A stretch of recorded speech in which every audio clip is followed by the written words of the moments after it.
ámbito donde el tratamiento del dolor, fundamentalmente el dolor crónico, debe ser tratado en todo el ámbito farmacológico. Todo tratamiento farmacológico debe ser de atención primaria. El criterio de derivación fundamental, salvo excepciones, pero como norma general, es cuando se haya agotado el tratamiento medicamentoso y sospechemos por la patología del paciente que puede mejorarle y aliviarle ese dolor crónico con técnicas intervencionistas en una unidad del dolor especializada.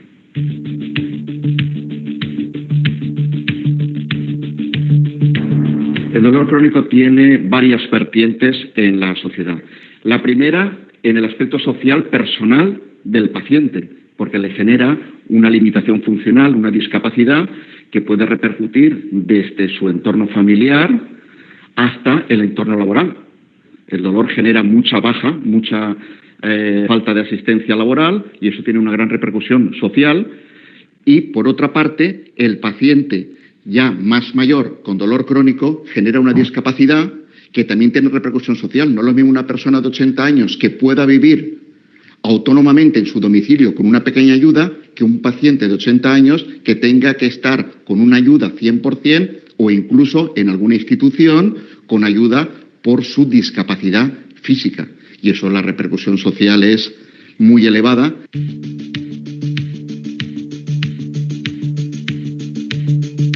El dolor es algo evitable, porque hoy creo que disponemos de tanto de los recursos farmacológicos como intervencionistas para poder controlar perfectamente el dolor, sobre todo el agudo, y deberíamos de controlar el 99,9% el crónico.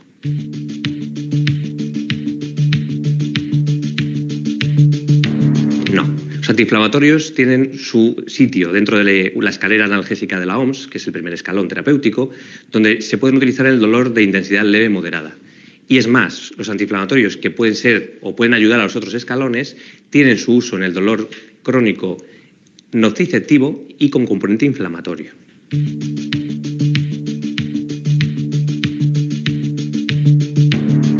Los opioides son analgésicos muy seguros, de hecho más seguros que otros que pensamos que no son, que lo son, como los antiinflamatorios o el paracetamol. Lo que pasa es que yo creo que se juntan dos factores. Un factor es el posible desconocimiento, o mejor dicho, la falta de actualización nuestra, por un lado, y por otro lado, mejor, el miedo que también podemos tener nosotros a las posibles consecuencias que puedan tener el uso de los opioides, que luego realmente no son tales, es decir, es más lo que puede ocurrir sobre el papel que lo que ocurre luego con el paciente en la consulta.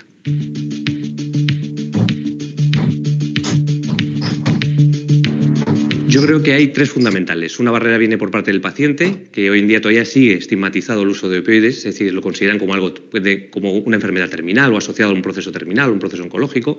Por otro lado, por parte de nosotros, es decir, digamos, sector médico, pues pensamos que los opioides, tienen unas contrapartidas en ese paciente que luego no son tales, es decir, que realmente pueden desencadenarle problemas serios que luego le digo no son así. Y luego tenemos unas barreras por parte del sistema sanitario, que es el uso de la receta de estupefaciente, que gracias a Dios, poquito a poco, creo que se va, favoreciendo el poder utilizarlo con mucha más facilidad, como la receta electrónica, en el último Real Decreto, además, que lo facilita mucho más.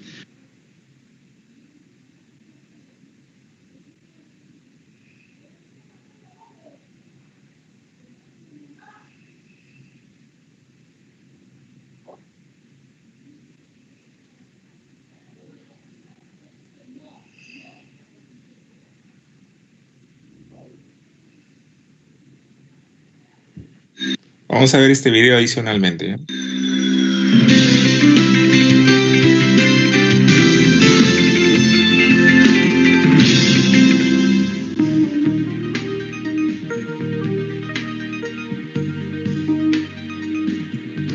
Durante muchos años, el consumo de morfina y derivados de los mismos para el tratamiento del dolor ha sido visto con cierta aprensión, miedo o respeto, quizá por falta de conocimiento, de información sobre los mismos.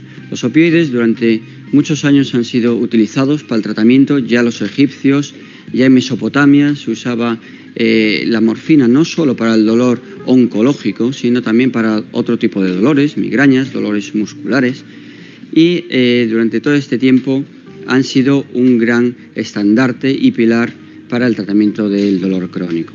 si se utilizan con sensatez, no tienen por qué producir adicción o dependencia sobre un paciente. El control adecuado de estos fármacos produce una excelente analgesia sin tener estos efectos adversos. Bien es cierto que los opioides, todos ellos, cada día mejoran en sus propiedades y efectos adversos, mejoran en su calidad analgésica. Hay muchos tipos de aplicaciones, se pueden aplicar con parches, con fármacos de liberación retardada. Todo eso y eso aportan un plus, aportan algo realmente válido y excepcional para el tratamiento del dolor. No debemos tener miedo a ellos, sí debemos tener un uso pues con sentido común y con un control adecuado.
¿Alguna pregunta sobre este video? Max, ¿cuál es la escalera analgésica de la OMS?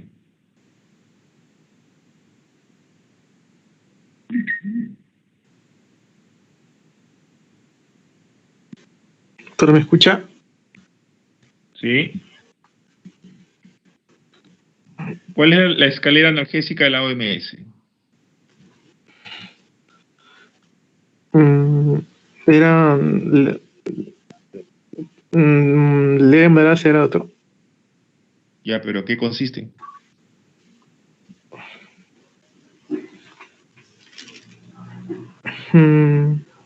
Era con respecto al uso de los opioides. No, pues, esa no es respuesta, pues. No hay... No, pues dime, no sé, no, sé sincero y dime, no sé, doctor. No llegué a ver el primer video bien, doctor. Es que es algo que tú ya deberías de saber, eso lo hemos visto la vez pasada, incluso en teoría. Hemos hablado en el seminario de osteoartritis de lo que es el dolor. Yo les he mencionado que hay una escalera analgésica. Hemos hecho una discusión del seminario presentado por su compañera. Entonces, si tú en ese momento estabas en el seminario, obviamente tu preocupación, ¿cuál es? A ver, el doctor ha dicho tal cosa, voy a revisar, voy a refrescar la mente, voy a leer. Esa es la manera de aprender, pues, ¿cómo? Estamos esperando a que el docente les diga todo. No es así, pues. Están mal ustedes. Cuando te pregunto, no vas a la respuesta no es o sea, pregunto también, una alumna la vez pasada también, o sea, esa no es respuesta. Por favor, un poco de seriedad, ¿no? O sea, lo que tienes que hacer cuando se hace una cosa en la teoría y se discute un tema y no lo sabes, porque obviamente no lo podemos saber todo, es ir a leer, ir a investigar, ¿ok? Han hablado de la escalera, el doctor mencionó la escalera analgésica, nivel 1, segundo, 2, 3. ¿Qué significa? A ver, ¿cómo se maneja el dolor? Eso es lo que tienes que hacer, pues, Max. Natalie, ¿en qué consiste la escalera analgésica de la OMS?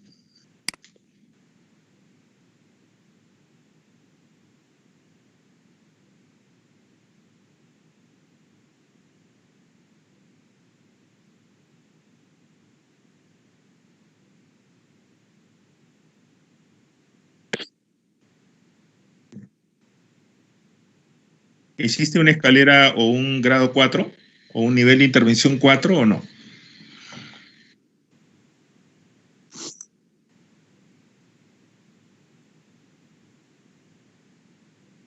Hay una propuesta que es de la OMS también más reciente, en la cual en el nivel 4 se utilizan estrategias intervencionísticas, ¿no? O sea, invasivas para el manejo del dolor. En este caso, lo que se hace es, se recurre a la cirugía mínimamente invasiva o se hace la infiltración local o la disección del nervio o rama o raíz nerviosa involucrada, ¿no?, en el dolor. Son estrategias mucho más, digamos, complejas y que se reservan para pacientes con dolor refractario. Por eso, en el video mencionan que en el caso del paciente, digamos, común, uno debería estar en condiciones de resolver más del 99% de los casos de dolor crónico con fármacos vía oral. Esa es la mejor, digamos, la mejor expresión que resume todo esto, ¿no? El dolor no debería ser un síntoma intratable, ni tampoco deberíamos reservar los opioides innecesariamente solo para pacientes oncológicos o para pacientes terminales. ¿Ok? A ver, Sharon, ¿y por qué se llaman opioides? Sí, doctor, me parece que son porque son derivados del opio. ¿Qué es el opio? Es bueno, tengo entendido que era una planta o analgésico, o sea, de manera natural. Algo así. Algo así.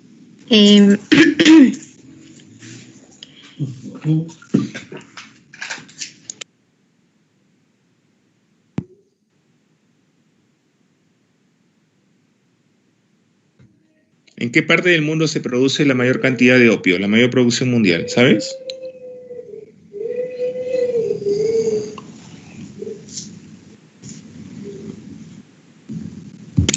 Doctor, me parece que en China. Sí, no sé si estoy equivocada. Es en el oriente, o sea, hacia el oriente, pero no es exactamente según el origen que yo conocía, que el opio era de China. Okay.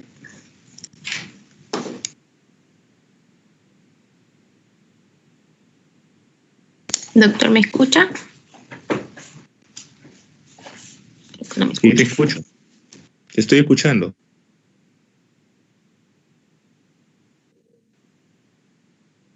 aparte de la China, ¿dónde más?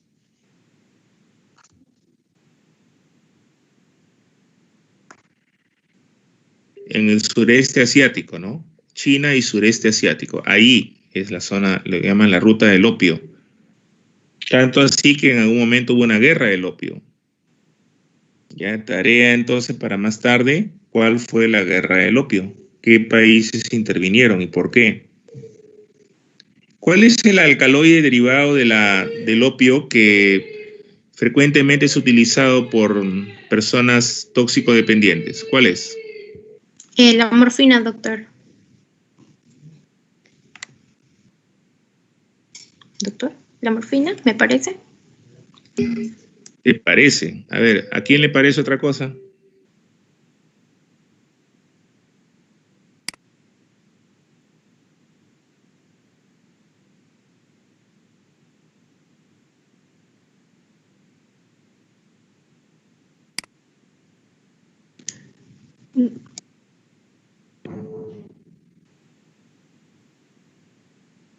La heroína. La heroína es el alcaloide. Por eso se habla de heroinómanos, o sea, personas que se inyectan heroína. Se la inyectan por vía endovenosa. Felizmente en nuestro país no es una adicción muy común porque es costoso, ¿no? O sea, acceder a la heroína, aparte de ser difícil, es costoso. Es más difícil de comprarla respecto a lo que acá pues consume la mayoría es marihuana y pasta básica de cocaína, ¿no? Pero en otros países hay heroína. Entonces cuando tú caminas por las calles en las capitales europeas, en Estados Unidos, vas a encontrar en los parques gente que muchas veces está inyectando heroína. Y no les extrañe por ahí encontrar jeringuillas usadas en el piso, en la vía pública. Se puede ver. ¿Ok? Entonces, heroína. Bien, vamos a hacer el caso clínico. Entonces, ¿alguna pregunta sobre el video? Sobre el uso de opioides. ¿Algo que no hayan entendido de la explicación que les dieron? Pregunten.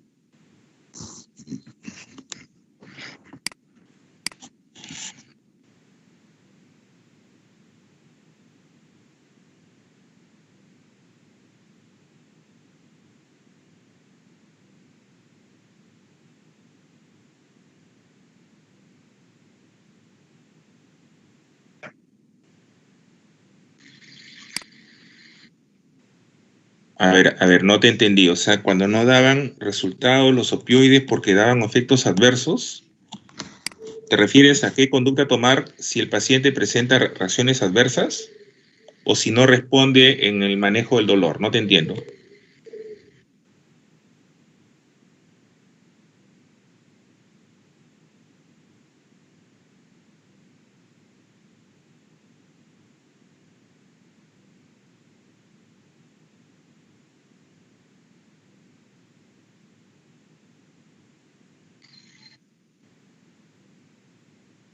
No, pero los efectos adversos no dependen de la rotación. Los efectos adversos dependen de la molécula, de la dosis de la molécula y la respuesta individual de cada paciente. En principio no hay reglas. Todas las personas son distintas. No existe ninguna regla predictiva que te diga que un paciente a tal dosis va a hacer reacción adversa. No existe. Los efectos adversos son varios, pero los más comunes son náuseas, vómitos y estreñimiento. Los opioides débiles generalmente tienden a producir más náuseas y vómitos. El estreñimiento es más frecuente con los opioides mayores. La rotación de opioides se refiere a que cuando un paciente toma un opioide de liberación inmediata, se le puede rotar a dosis equivalente a un opioide del mismo tipo o de otra clase a dosis equivalente un opioide de acción retardada, disminuyendo el número de tomas, o se puede reemplazar el opioide por vía oral por un opioide con administración transdérmica, que habitualmente es buprenorfina o fentanilo. Eso es lo que se refiere a rotación de opioides. Algunos pacientes también, si se descompensan, pueden estar tomando medicación vía oral o recibir los parches transdérmicos y se les podría rotar administración de un opioide de acción corta por vía subcutánea, intramuscular o endovenosa. A eso se refiere la rotación. La rotación no necesariamente se hace por reacción adversa. Cuando hay una reacción adversa, la conducta es reducir la dosis, no retirar el medicamento. Nunca los opioides se retiran de manera brusca porque existe un fenómeno de rebote. Si el paciente va a tener una recaída del dolor. Adicionalmente, la mayoría de pacientes desarrollan algún grado de dependencia. Por lo tanto, si tú suspendes el opioide bruscamente, puedes tener un síndrome de abstinencia a opioides. En conjunto, o sea, considerando todas estas variables, siempre los beneficios del uso de opioides son mayores respecto a los riesgos. No es razón para descontinuar o para suspender o retirar la medicación. ¿Ok? Otro concepto importante en el manejo del dolor crónico es su carácter multimodal. Significa que los pacientes requieren diferentes intervenciones, muchas veces medicamentos analgésicos con acción complementaria, para poder controlar el dolor y lo mismo las medidas no farmacológicas. Todos estos en conjunto son las estrategias que se hacen. O sea, no solamente centrarse en un medicamento mágico porque eso no existe.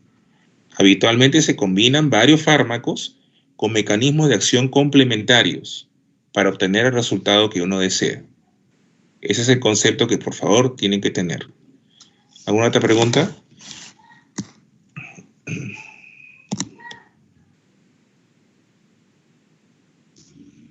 Que es de Yulisa y Geraldine. Doctor, buenas noches. Disculpe la tardanza.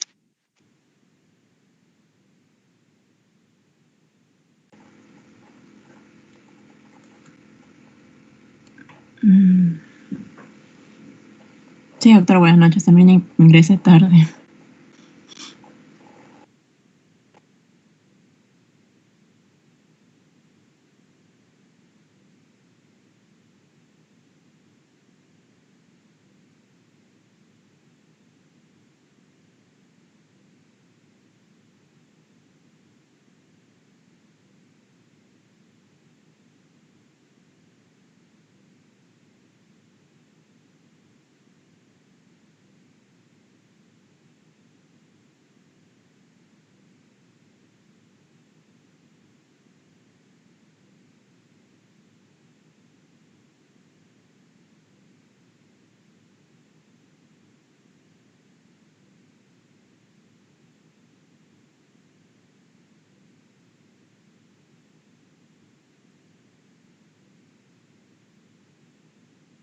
Yulisa, por favor, ¿podría?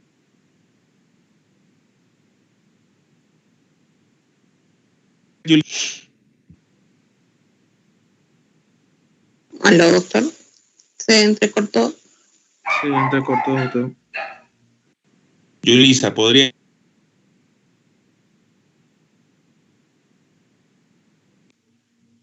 Caso clínico, por favor. Estoy viendo, doctor. La red también.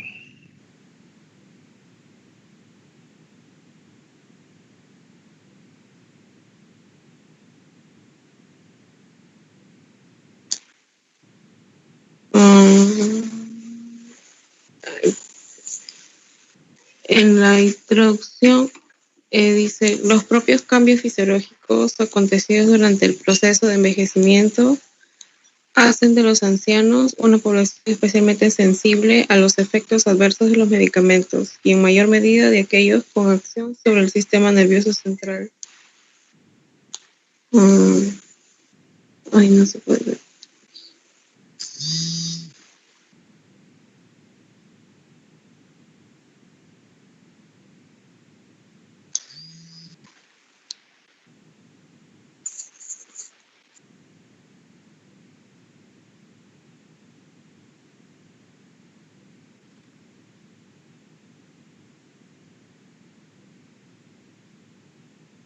¿Aló?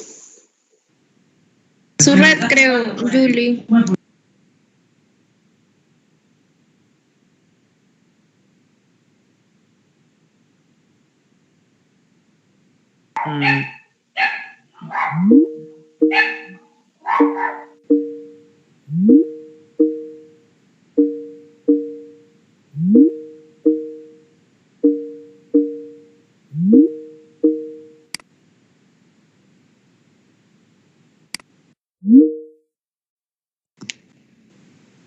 Dice, las benzodiazepinas son fármacos hipnóticos sedantes más consumidos sobre todo entre la población geriátrica. En la presente presentación se describe el caso clínico de un paciente que ha sufrido una caída con consecuencia de rotura de fémur y que se encontraba en tratamiento con 2 benzodiazepinas a dosis mayores a las recomendadas para ancianos. En el momento de sufrir la caída, dichos fármacos fueron Ketazolam y Lorazepam a dosis de 30 miligramos y 5 miligramos respectivamente. Recalcamos la importancia de prestar especial atención a la dosificación de estos fármacos en los ancianos y de seguir las recomendaciones de elegir benzodiazepinas de vida media corta o ultracorta a la menor dosis posible y durante el menor periodo del tiempo necesario. Sí, Yulisa, por favor, continúa con introducción. En la introducción, los propios cambios fisiológicos acontecidos durante el proceso de envejecimiento hacen de los ancianos una población especialmente sensible a los efectos adversos de los medicamentos y en mayor medida de aquellos con acción sobre el sistema nervioso central. La alta incidencia de problemas de ansiedad y o insomnio en los ancianos hace que las benzodiazepinas sean fármacos candidatos a ser prescritos en dicha población. Estos fármacos tienen demostrada eficacia en dichas patologías, pero no siempre han de ser la primera opción terapéutica en los ancianos, debido a un mayor riesgo de efectos adversos, y sin embargo encuentran los fármacos que más frecuentemente se prescriben inapropiadamente.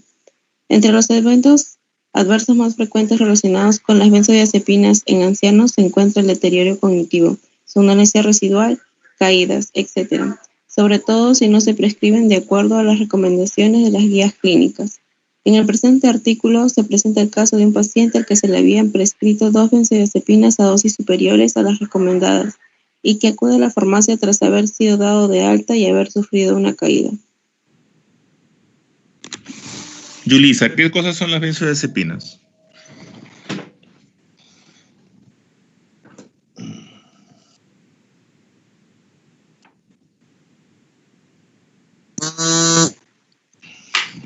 Las benzodiazepinas Por favor.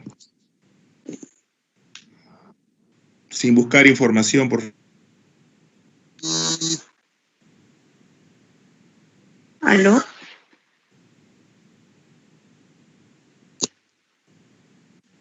¿Aló? No sé si me escucha. Creo que la red del doctor está fallando.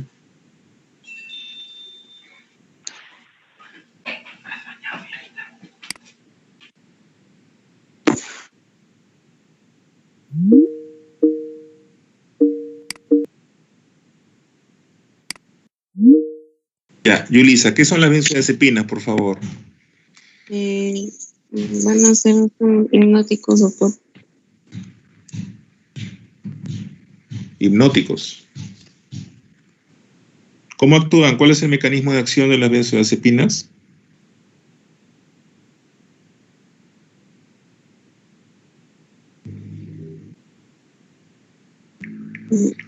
¿Quién sabe? Yo, doctor, las benzodiazepinas van a actuar a nivel central, a nivel del sistema nervioso central. Recuerdo que tenía propiedades, como mencionó, hipnóticas. También se podía utilizar en cuadros de convulsiones, también como ansiolíticos sedantes. Y tenía receptores de benzodiazepina. Habían alfa, beta, más o menos. Y así me recuerdo. Ok, muy bien. Entonces tienes efecto ansiolítico, hipnótico, efecto sedante, anticonvulsivante, relajante muscular. También relajante muscular, pero a dosis altas. Esa es la utilidad de las benzodiazepinas. Pero, ¿qué pasa? Que las un grupo muy amplio, tienen categorías, dependiendo sobre todo de la vida media, ¿no? Existen algunas de vida media ultracorta, corta, intermedia y prolongada, con grandes diferencias en el perfil, sobre todo de seguridad.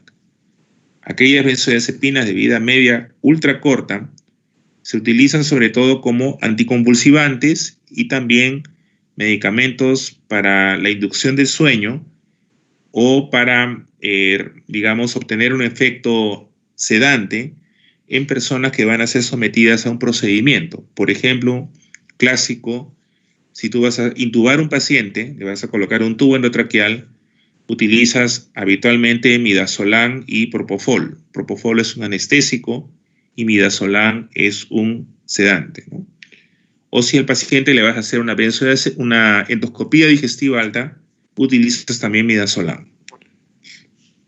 Esa es digamos, la característica. ¿Qué pasa? Que se ha generalizado el uso inapropiado de benzodiazepinas. La mayor parte de médicos, cuando ven un paciente con problemas de sueño, ni siquiera después de haberle hecho una buena historia,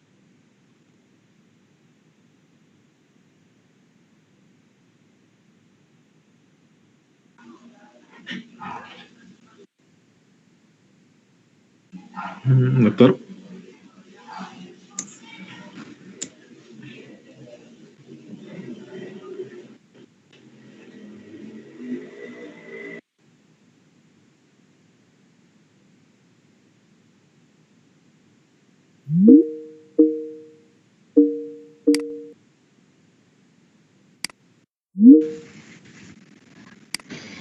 si hay problemas con la beta. Bueno, mencionaba entonces el compañero las propiedades de estas moléculas con efectos sobre el sistema nervioso central, añadir de que también pueden ser relajantes musculares y que se clasifican de acuerdo a la vida media. Geraldine, ¿podrías leer la descripción del caso clínico? Sí, doctor. Bueno, dice, acude a la farmacia un paciente varón de 73 años a retirar la medicación que le ha sido pautada tras el alta hospitalaria. Comenta que fue ingresado con una fractura de cuello de fémur tras haber sufrido una caída en su residencia habitual.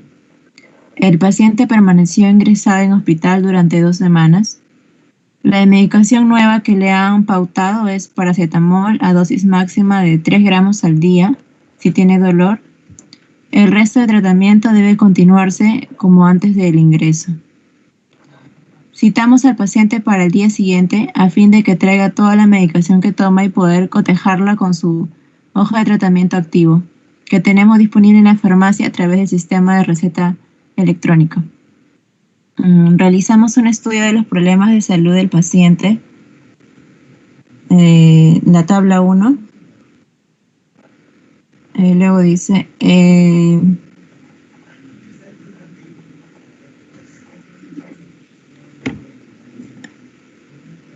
la tabla también lo interpreto, doctor. ¿Lo leo? Sí. Quiero que lo interpretes. ¿Qué observas en la tabla? A ver.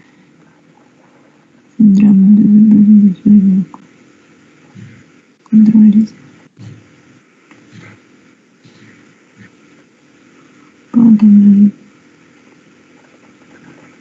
Pues le han recetado 1, 2, 3, 4 benzodiazepinas. Luego, 4 benzodiazepinas. ¿Cuáles son esas 4 benzodiazepinas?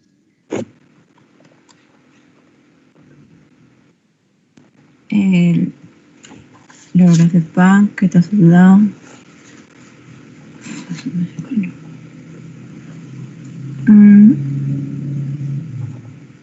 citalopram. ¿Perdón? ¿Cuál? ¿Ustedes han hecho psiquiatría o no? ¿Neurología, psiquiatría han hecho? Sí, doctor. Entonces, han hecho psiquiatría también. De estos medicamentos, ¿cuáles son benzodiazepinas? el lorazepam, el ketazolam. Ya, ¿qué más? Luego la mirtazapina, que no estoy segura. También es una benzodiazepina. Tienes que revisar, ¿no? Tienes que revisar, no, es que tienes que revisar, pues. O sea, acá nos estamos dando cuenta del nivel que tienen ustedes, chicos, ¿ah? Ya nos estamos dando cuenta. Yo les estoy tomando el pulso. Aquí hay dos benzodiazepinas, son ketazolam y lorazepam. El citalopram es un inhibidor selectivo de recaptación de serotonina. ¿Conoces lo que es dutasteride? ¿Has escuchado hablar alguna vez de dutasteride?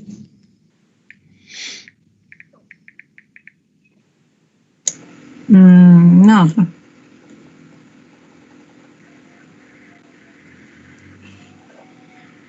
Dutasteride es un medicamento inhibidor de la enzima 5-alfa reductasa.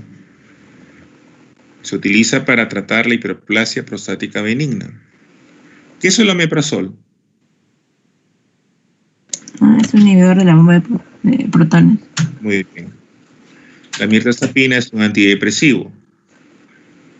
Es un antidepresivo con acción serotoninérgica y noradrenérgica. ¿Correcto? Entonces, este medicamento, la mirtazapina, sin embargo, tiene un pequeño detalle. El detalle de la mirtazapina es que produce ansiedad. Produce somnolencia, sedación. Y también incrementa el apetito en los pacientes. Por eso se administra solamente de noche. Cuando vean ustedes los números 001 se refiere a que recibe una tableta de noche. Cuando vean 100 se refiere a que recibe una tableta por la mañana. ¿Ok? Entonces, cuando uno revisa rápidamente esa tabla, observa de que el paciente ha tenido una historia de deficiencia de vitamina B12, le están colocando ampollas mensualmente, toma omeprazol, toma dutasteride, toma 4 psicofármacos, de los cuales está recibiendo 2 antidepresivos y 2 benzodiazepinas. Cuando uno compara las 2 benzodiazepinas, vamos a ver que los tiempos de vida media son diferentes y las dosis también son distintas. Vamos a revisar por qué.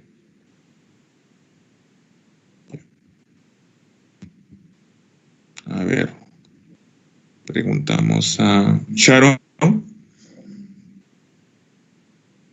Sí, doctor. Sí, por favor, continúa con los 3 párrafos que vienen. Ya, claro que sí. Dice, el paciente es autónomo y válido para todas las actividades de la vida diaria. Su domicilio habitual es una residencia de ancianos. Comenta que toma siempre la medicación que le entregan preparada en SPD en los horarios pautados por el médico. Llama la atención que el paciente se encuentra tomando los 2 antidepresivos y 2 benzodiazepinas. En relación a las benzodiazepinas, el paciente consume al mismo tiempo 30 miligramos de ketazolam y 5 miligramos de lorazepam. Desconocemos la fecha exacta en la que fueron pautados ambos medicamentos, pero el paciente refiere que desde hace tiempo, más de 4 meses seguro. Consultamos las recomendaciones de la OMS y de la ficha técnica del medicamento. En relación a las dosis definida diaria, DDD, recomendada para ancianos, y vemos que ambas benzodiazepinas han sido prescritas a dosis superiores a las recomendadas para su edad, que son de 15 miligramos en ketazolam y 0.5 miligramos en lorazepam, ¿no? Además, hay que tener en cuenta que el ketazolam es una benzodiazepina que presenta una vida media larga. Este tipo de benzodiazepinas se encuentran desaconsejadas en la población geriátrica debido a que los cambios farmacocinéticos y farmacodinámicos propios del proceso de envejecimiento hacen que los ancianos sean especialmente sensibles a los efectos adversos de estos medicamentos y en concreto de sufrir somnolencia excesiva y o caídas. Consideramos el caso candidato de intervención farmacéutica, ya que existe un PRM de dosis, que es una alta dosis, y duración de tratamiento inadecuados y un riesgo de RNM de seguridad. Riesgo, supongo. no, las siglas son las que no conozco, doctor. Eso es todo, creo. Uh-huh. ¿Por qué crees tú que esté recibiendo 2 antidepresivos y 2 benzodiazepinas? ¿Cuáles serían las posibles explicaciones? Según lo que hace un ratito vimos en el cuadro, doctor, bueno, he tenido un cuadro de ansiedad y un cuadro de depresión, ¿no? Que era asociado, un síndrome. No sé exactamente para cuál, o sea, las dosis necesarias que se han tenido que dar o en cómo se ha ido evaluando para que se necesariamente hayan dado estos 2 tipos. ¿En qué caso, no? Eso es lo que más o menos, eso es lo que indica el cuadro anterior.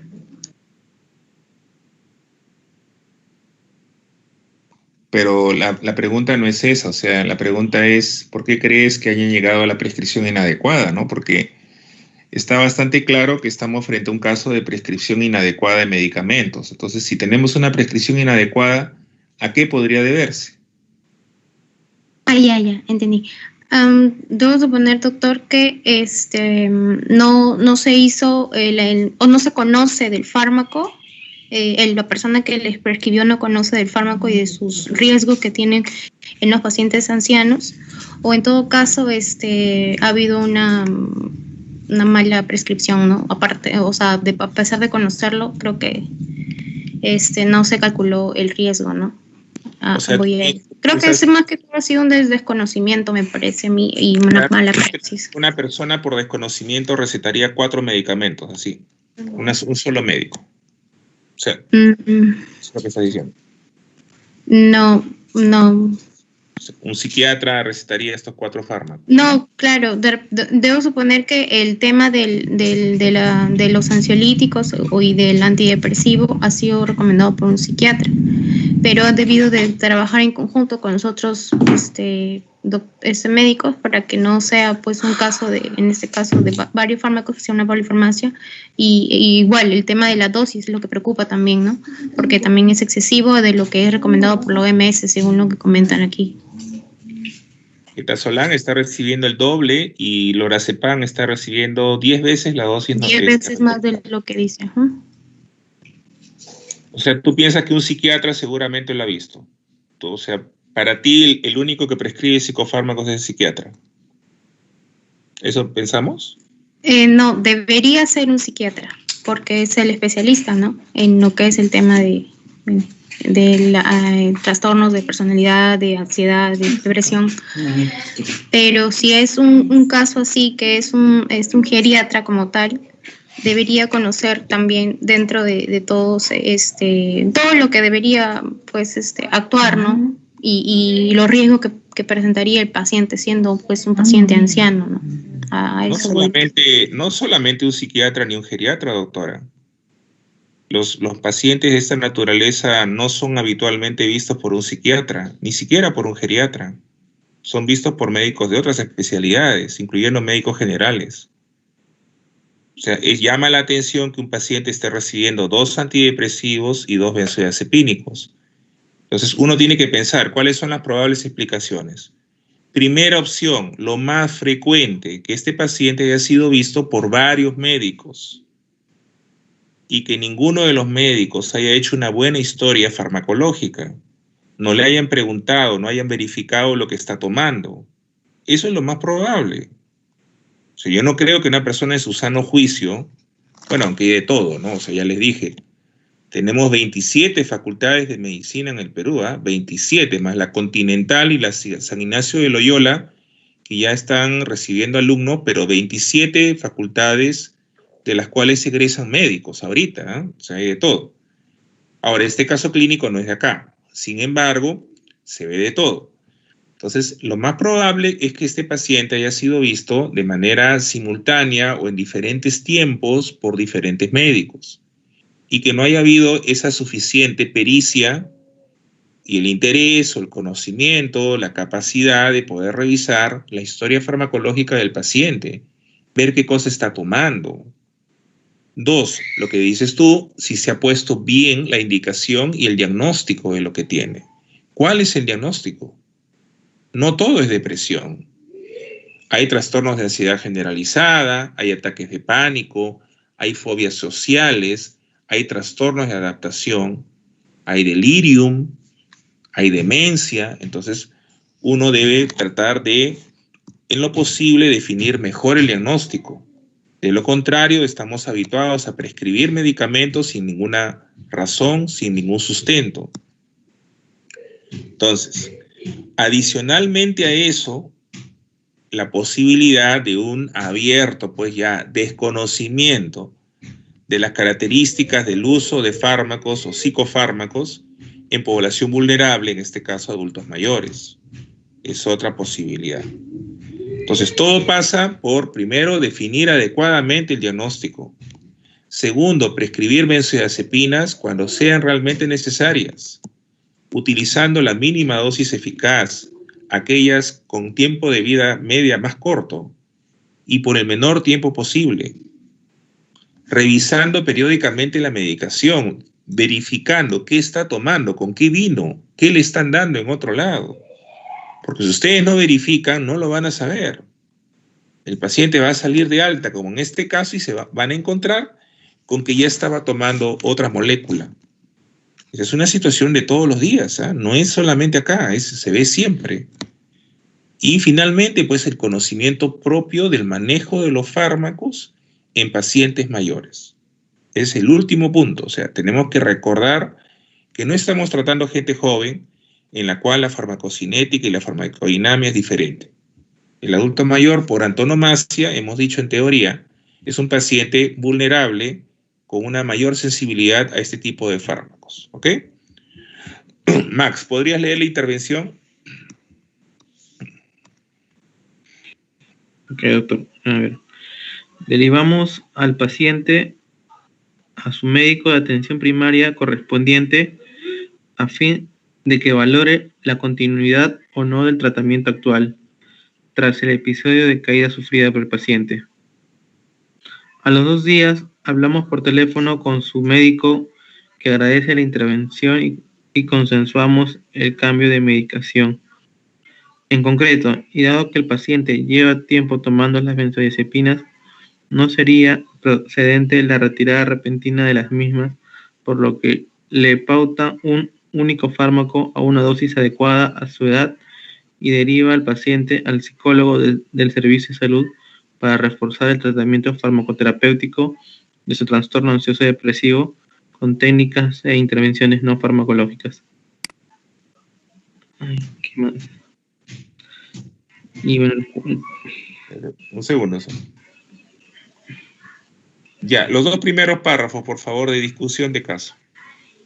Ya. En el presente artículo hemos presentado un caso en el que la actuación desde la farmacia detectó un PRM que nos llevó a contactar con el médico responsable a fin de comunicar la necesidad de revisión de la medicación de un paciente cuyo estado de salud puede haber empeorado debido al uso de medicamentos relajantes y antidepresivos a dosis más elevadas de lo deseable. La población anciana constituye un grupo especial de riesgo para la aparición de RNM sobre PRM debido a diversos factores, entre los que cabe destacar alteraciones farmacocinéticas y farmacodinámicas, polifarmacia o pluripatologías. Ok. A ver, Max, vamos a ver la intervención. Entonces, acá tenemos la tabla con la modificación del tratamiento. A ver, entonces, en esta tabla, si comparamos con la 1, ya.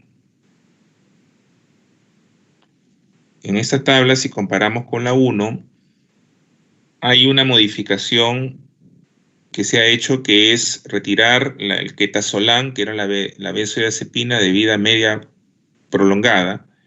Se ha dejado únicamente la benzodiazepina de vida media corta, que es lorazepam, pero se ha reducido la dosis. O sea, se ha reducido a la quinta parte de lo que tomaba, de 5 ha pasado a 1 miligramo.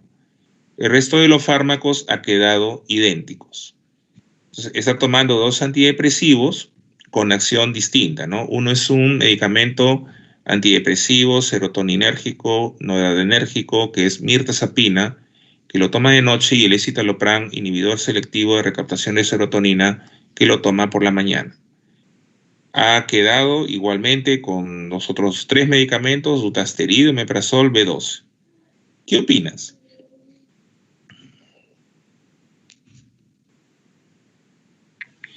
Bueno, doctor. Bueno, con respecto a las benzodiazepinas,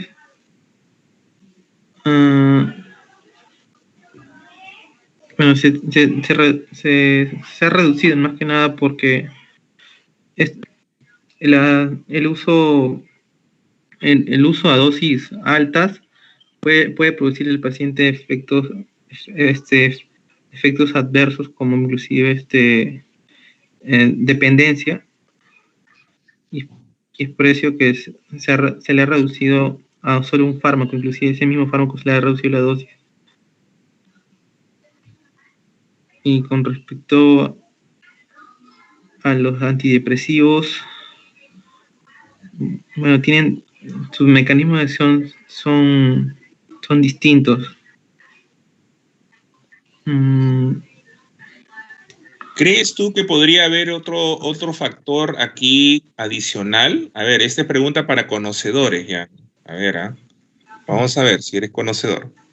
¿Podría haber alguna otra interacción medicamentosa dentro de estos medicamentos que está recibiendo o no?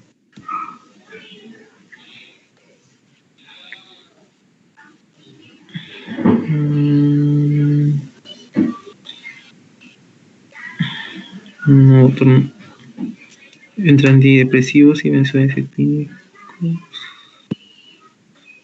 Omeprazol, ¿qué efecto tiene? Bueno, el omeprazol, bueno, es un inhibidor de la bomba de protones para los cuadros de... ¿Para qué cuadros? Gástricos, doctor. Cuadros gástricos. ¿Qué cuadros gástricos? Con lo que son las úlceras. Ya, pero ¿qué tipo de propiedades tiene el omeprazol adicionalmente?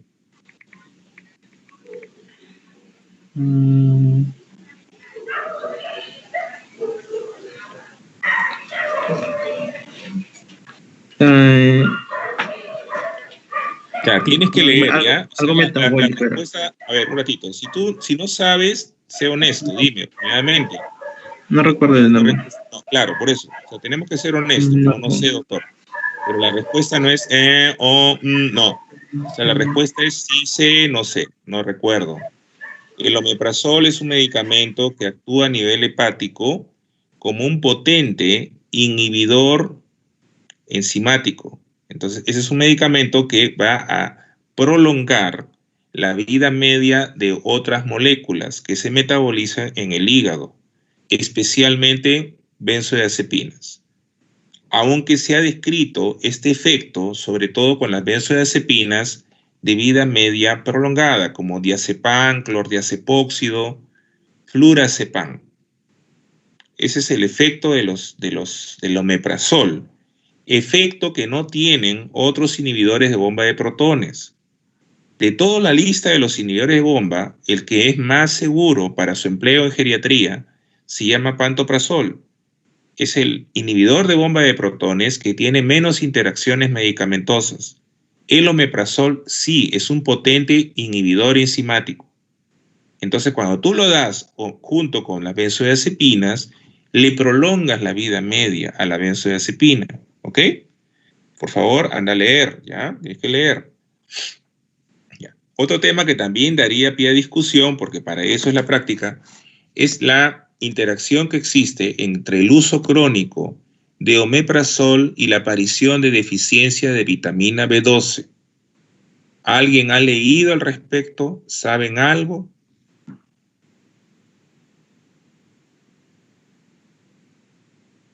No, nadie sabe.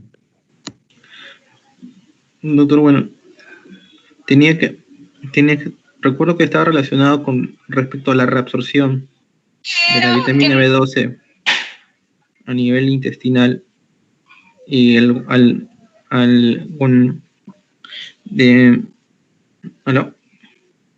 Sí, te escuchamos. Sí, recuerdo que está relacionado con el factor intrínseco para la reabsorción de la vitamina B12 a nivel intestinal. Ya, pero ¿cómo así? Se inhibía. Ya, pero ¿por qué se inhibe? ¿Porque cambia qué cosa? El pH. El pH, exactamente, porque cambia el pH gástrico. Entonces, la modificación del pH gástrico, originada por el uso de inhibidor de bomba de protones, altera la absorción de la vitamina B12. ¿Qué cosa sucede? De que las enzimas proteolíticas no pueden, digamos, liberar la vitamina B12, la cianocobalamina, de su unión proteica y por lo tanto impiden o dificultan la absorción de la vitamina a nivel, en primer lugar, la separación de la cianocobalamina de las proteínas y su liberación, ¿no? La liberación, una vez que la cianocobalamina se une al factor intrínseco, se forma un complejo y este complejo se absorbe finalmente en el hilo terminal. Esa es la vía, la ruta. Entonces, los pacientes que reciben omeprazol por tiempos prolongados pueden desarrollar la deficiencia de vitamina B12, ¿ok? Es bien importante, por favor, revisar esta interacción, porque se ha visto que muchos colegas prescriben por tiempos prolongados de manera innecesaria estos inhibidores de bomba. Yulisa, ¿puedes leer los dos primeros, los dos párrafos sucesivos de la discusión, por favor? Sí, doctor. Ya. Los dos párrafos primeros.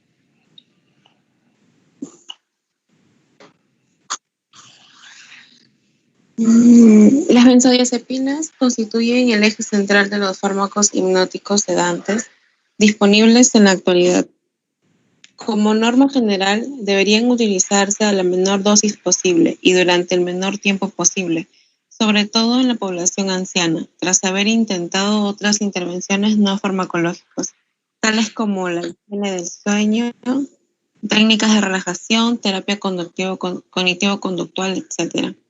A pesar de la evidencia que muestran diversos estudios de que el uso continuado y a largo plazo de benzodiazepinas en pacientes de edad avanzada no es adecuado, dichos fármacos se encuentran entre los más frecuentemente utilizados en el paciente anciano y su utilización a menudo se extiende durante periodos prolongados de tiempo o incluso se usan de modo crónico. Las caídas son uno de los efectos secundarios más frecuentes en pacientes ancianos que se encuentran tomando benzodiazepinas. Las guías clínicas recomiendan, en caso necesario, utilizar benzodiazepinas en ancianos a la menor dosis posible y durante breves periodos de tiempo. Además, se han de elegir siempre aquellas de vida media más corta, a fin de evitar la acumulación del fármaco y sus metabolitos y evitar en la medida de lo posible sus efectos secundarios. Ok, bien, gracias. Eso es lo que entonces es importante tener en cuenta, ¿no? Las benzodiazepinas son fármacos útiles, pero hay que saber usarlos y de forma apropiada. A ver, preguntamos a Geraldine, ¿podrías terminar este párrafo? Creo que es el último, sí. Sí, doctor. Queremos resaltar la importancia de prestar especial atención a la prescripción de benzodiazepinas en ancianos y ajustar la dosis de los fármacos atendiendo a las recomendaciones de las autoridades sanitarias, dado que son fármacos que han sido claramente relacionados con el incremento del riesgo de caídas en dicha población. Resulta igualmente relevante revisar dicho tratamiento farmacológico a fin de suspenderlo cuando sea pertinente y que no se convierta en un tratamiento crónico. Es necesario, por tanto, la revisión de los tratamientos farmacológicos en ancianos y comenzar con un protocolo de deshabituación de benzodiazepinas en caso de que se detecte un tratamiento cronificado. La actuación del servicio de atención farmacéutica pone de manifiesto la importancia del mismo y de la comunicación farmacéutico-médico-paciente. Geraldine, aparte de las caídas A ver, ¿qué otros síndromes geriátricos podrían asociarse al uso inadecuado de benzodiazepinas? A ver, piensa.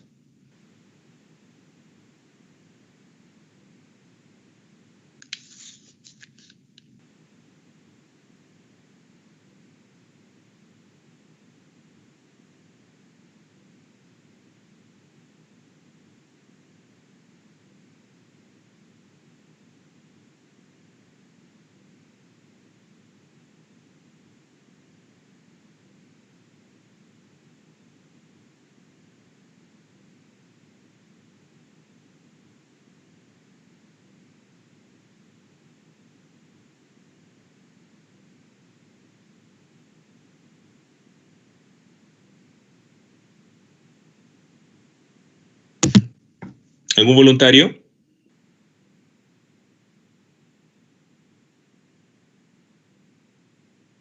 Nadie. Ya lo dijeron. ¿Qué más? Demencia. Demencia, delirium, caídas. ¿Qué otro más? Insomnio. ¿En qué casos? Cuando hay un síndrome de abstinencia. Pueden hacer insomnio. Muy bien. Trastorno de sueño. ¿Qué más? Hipotensión ortostática. ¿Qué más? Síndrome de inmovilidad. Síndrome de inmovilidad. ¿Algún otro más?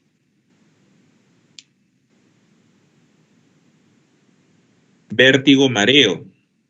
Vértigo, mareo. También las benzodiazepinas pueden producir disfunción sexual.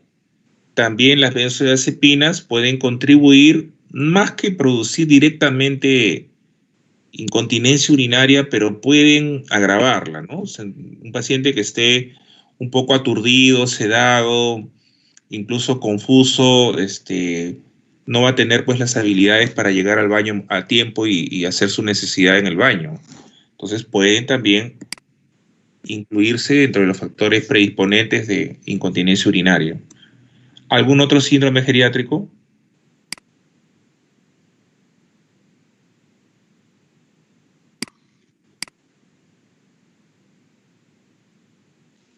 Problemas respiratorios, doctor. También leí que decía sobre que ayudaría, que aumentaba la depresión. Sí. ¿Podría aumentar la depresión? Uh-huh. La depresión sí, pero la depresión es un síndrome geriátrico, puede ser una causa de depresión secundaria, pero problemas respiratorios no, ¿ah? Eso es otra cosa. Estamos preguntando de síndromes geriátricos. Okay. El sueño, doctor. Ya lo mencionaron. Polifarmacia, ¿no? Puede ser. Polifarmacia. Claro. O sea, habitualmente, lo más frecuentemente es uno de los que está metido en polifarmacia. De la experiencia que tengo, lo que he visto, casi siempre está en polifarmacia. No falta por ahí su famosa benzodiazepina de rigor. Alguien le dio, el paciente sintió que estaba más tranquilo, que dormía mejor, y de ahí en adelante ya se quedó con la medicación, ¿no? Entonces, por lo tanto, moraleja, ¿no? Antes de prescribir una benzodiazepina, valoren bien, evalúen bien a su paciente, hagan historia farmacológica, consideren medidas no farmacológicas también, hagan un buen diagnóstico. Si van a utilizar benzodiazepinas, tiene que ser el paciente monitoreado, supervisado. Escoger benzodiazepinas de vida media corta, menor dosis posible, el menor tiempo necesario. Si van a retirar la benzodiazepina, tienen que retirarla de manera gradual. Recuerden que un paciente que usa una benzodiazepina por más de 6 semanas tiene ya desarrollo de dependencia psicológica y física. ¿Okay? También que las benzodiazepinas pueden interactuar con otros psicofármacos, que los inhibidores de bomba de protones incrementan la vida media de las benzodiazepinas, sobre todo aquellas de acción prolongada. A ver, última pregunta para terminar. ¿Qué benzodiazepinas de vida media prolongada conocen? Menciónenme 5.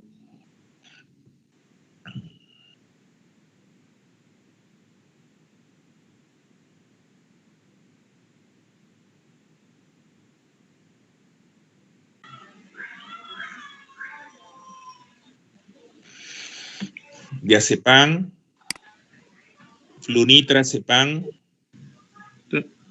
clordiazepóxido. Dime. No, no es vida media prolongada, es intermedia en realidad. Diazepam, sí, diazepam. Clordiazepóxido, flunitrazepam, clorazepato, y el otro es el que mencionaron, ketazolam. De vida media intermedia, en realidad es alprazolam, clonazepam. ¿Ya?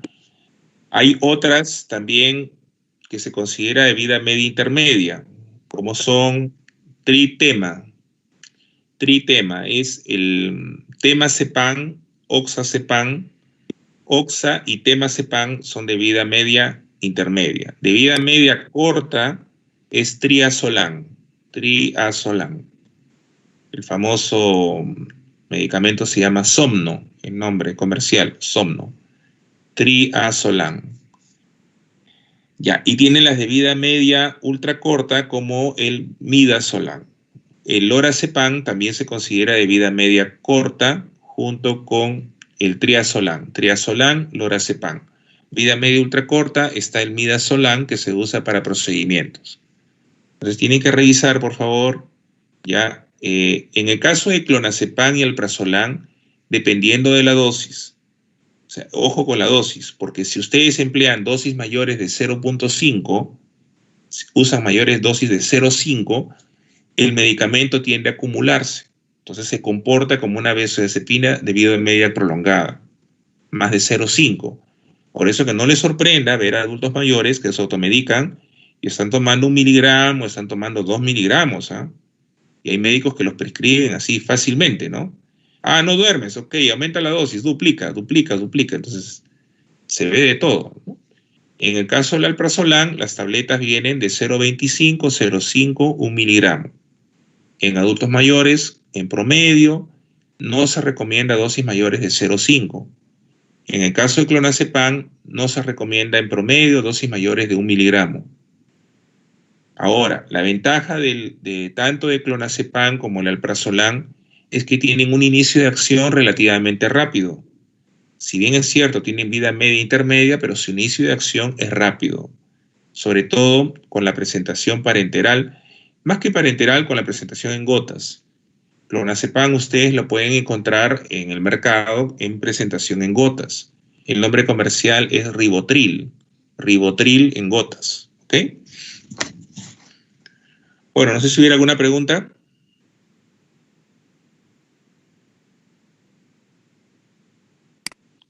Si no hay preguntas, dime. Sí, te escucho.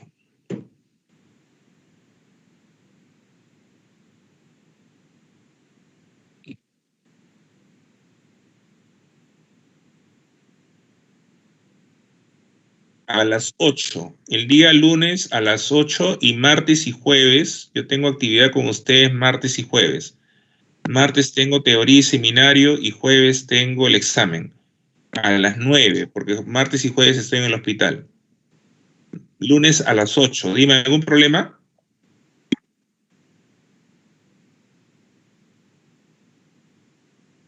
De la noche. Sí, pero está en la plataforma, Natalie. Ya está, todo está en el cronograma. Está calendarizado en la plataforma. Ya, está todo calendarizado al final del curso, dile. Ahí está todo calendarizado. Más bien la práctica pregunta si podemos reunirnos a las 9, el lunes. No, ustedes, no, la práctica. Lunes a las 9. Sí. No, PM. Oh. Muy bien. Sí, no, es normal porque no tenemos nada. ¿No tienen? No, a partir de esa hora no. A menos que terapéutica. A ver.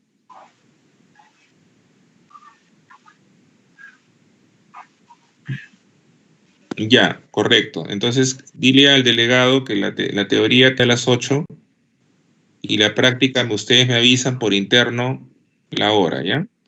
La hora propuesta es a las 9, pero el lunes en la tarde, el lunes en la tarde podría ser la práctica también en la tarde, pero es cuestión de que ustedes me avisen con tiempo, ¿ya?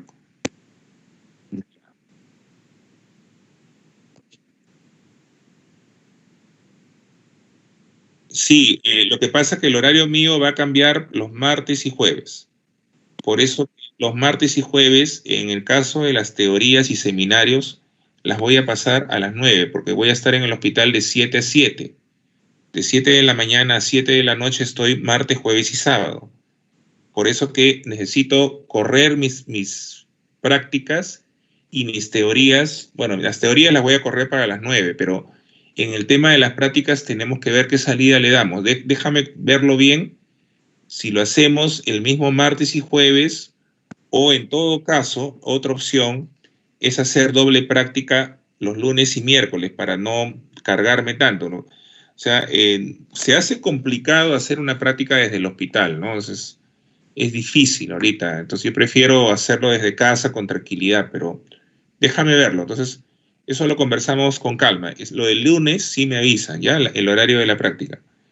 Y más bien con tiempo les estoy dando los temas, ojo, que vamos a hacer el día lunes, para que vengan leyendo, ¿eh? El lunes vamos a hacer 2 videos, los síntomas de la demencia, delirium en el adulto mayor hospitalizado, y vamos a hacer un caso clínico de caídas, que está en la plataforma. Revisen, caso clínico de caídas, y los videos, delirium y demencia, ¿ok? Ya, buen fin de semana, cuídense, que les vaya bien. Doctor, una consulta antes de que se vaya. Dime. Sí, doctor, una consulta. Lo que pasa, mira, cuando hay una prescripción de benzodiazepinas y se da, ¿no?, como un efecto adverso que los adultos mayores puedan caerse, o sea, ese riesgo de caída, ¿eso se debe a las dosis o, por ejemplo, se va a deber a la asociación, en este caso como el que vimos, de 2 benzodiazepinas, o de repente una ultra corta que también tenga una dosis superior a la que es recomendada? Claro. No, está bien lo que has preguntado. Pueden ser las diferentes opciones. Perfecto. O sea, puede ser que le administres una dosis de una ultra corta muy alta, ¿no? Entonces, eso no es tan frecuente, porque si es ultra corta, se supone que el efecto se prolonga no más de 2-4 horas. Después de 2-4 horas ya no tiene fármaco, ¿no? Digamos, en circulación. Lo habitual es que se presente, lo que tú mencionas, o bien porque usas una benzodiazepina de vida media, intermedia o prolongada en dosis altas, o bien porque el paciente está con interacción, o sea, está tomando varios psicofármacos o está tomando algún medicamento que actúa como inhibidor enzimático. Se dan esas posibilidades, ¿ok? Ok, doctor, muchas gracias. Gracias, listo, cuídense, un abrazo. Hasta luego, buenas noches. Ya, buen fin de semana. Hasta luego, doctor. Chao.